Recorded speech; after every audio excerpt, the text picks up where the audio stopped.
So, last night, or yesterday, saw a lot of headlines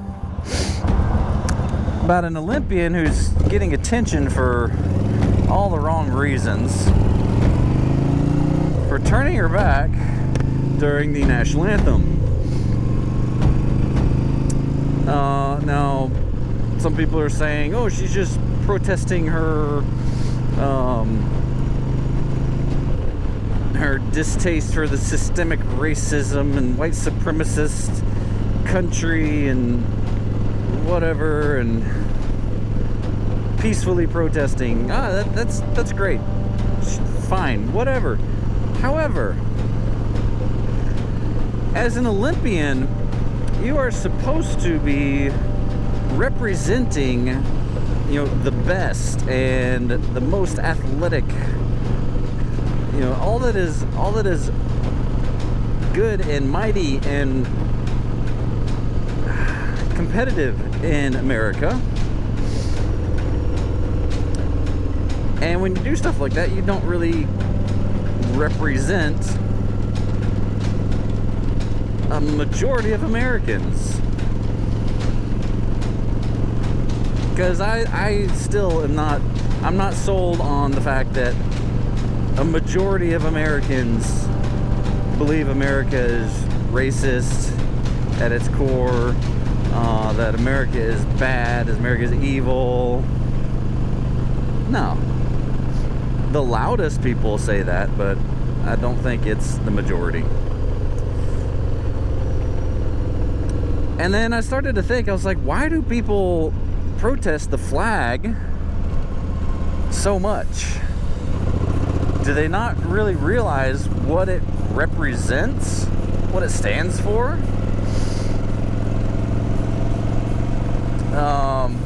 The flag is the symbol of our nation. Yes, okay.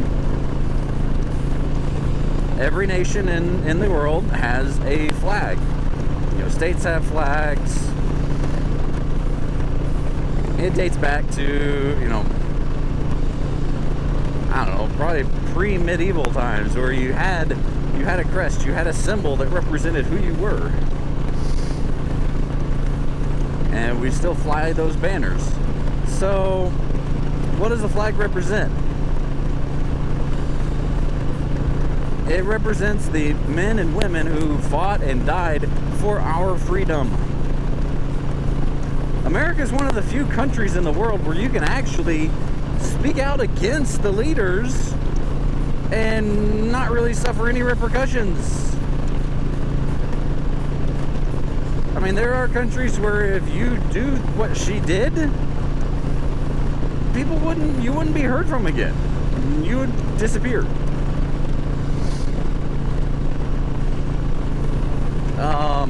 I remember years ago, the Chinese Olympians lost, and the ones that lost, they were terrified to go back to their country because they failed their country. Not America. America, you can be a dirtbag, loser, never accomplish anything in your life, and we'll still accept you. You can talk bad and say how evil the elected officials are in our country, and nothing will happen to you. But yet, if you go to North Korea, or even China, or Russia, or Middle Eastern countries, just to name a few, that will not go so well for you in those areas. So how awesome is it to be a black person living in America where you can say those things? You have rights, you have privileges.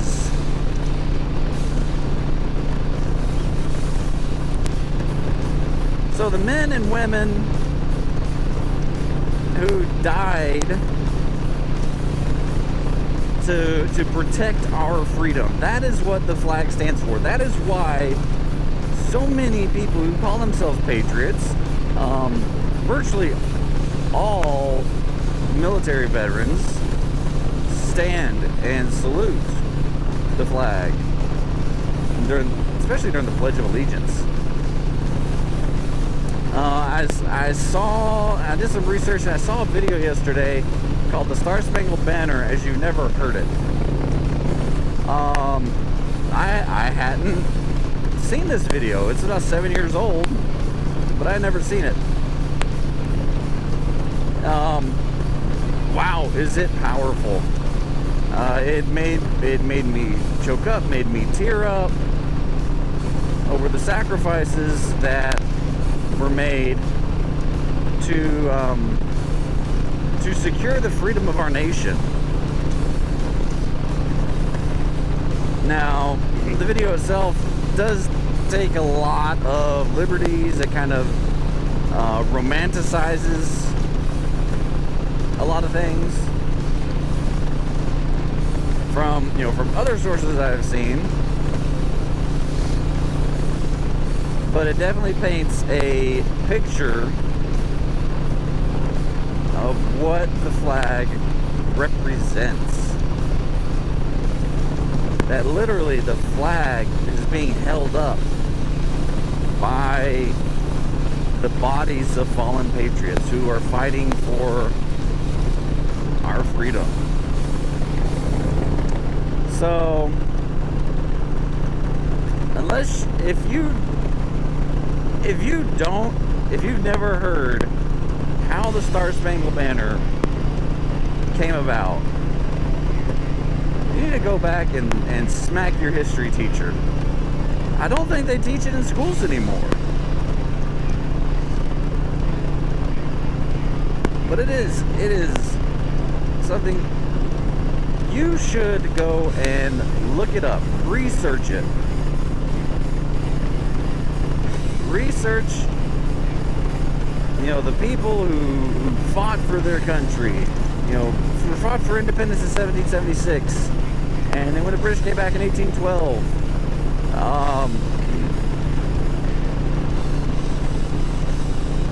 when they were bombing Fort McAllister in September 1814. That's what Francis Scott Key witnessed. From the decks of the British ships. He was an American lawyer going over to try to free some of the prisoners. He witnessed the 25-hour bombardment of the fort by the mightiest of the British Royal Fleet. And through it all, the flag was still standing.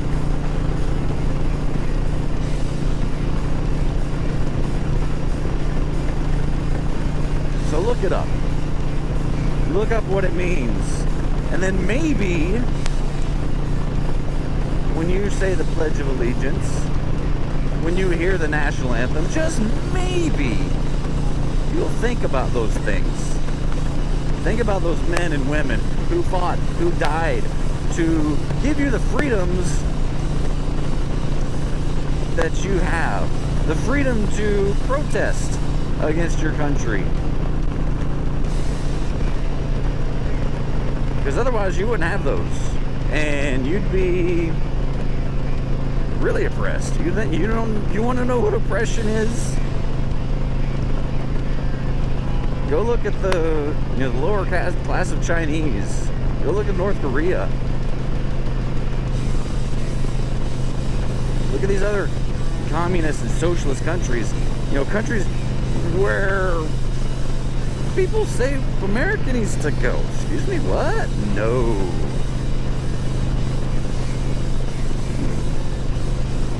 One of the most profound things that I found researching yesterday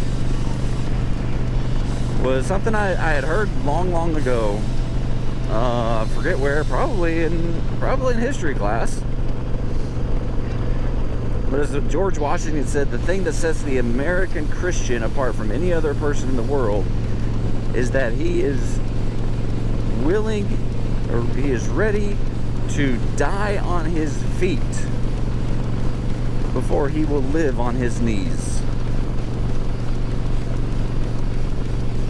So that's me. That sums me up. You know, I am all for, you know, recognizing the oppressed, supporting them, helping them. What is this? Okay, someone splat. But no, when you start coming out with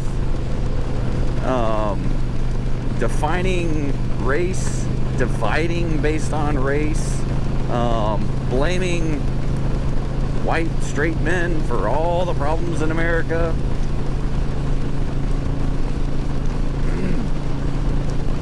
and really changing the fabric of what our republic is, there will come a point where others like me will say, enough's enough. We are going to die on our feet fighting back. You know, maybe not literally, but, you know, through dialogue, through legal ventures. So we're going to die on our feet before we will live on our knees in fear. That sums up pretty much, I think, every conservative out there. Every Christian conservative, Christian constitutionalist conservative. That's what I said I am. But I will live on my feet. No, I will die on my feet before I live on my knees. Remember, be excellent to each other. Tuba Billy signing out. God be with you till we meet again.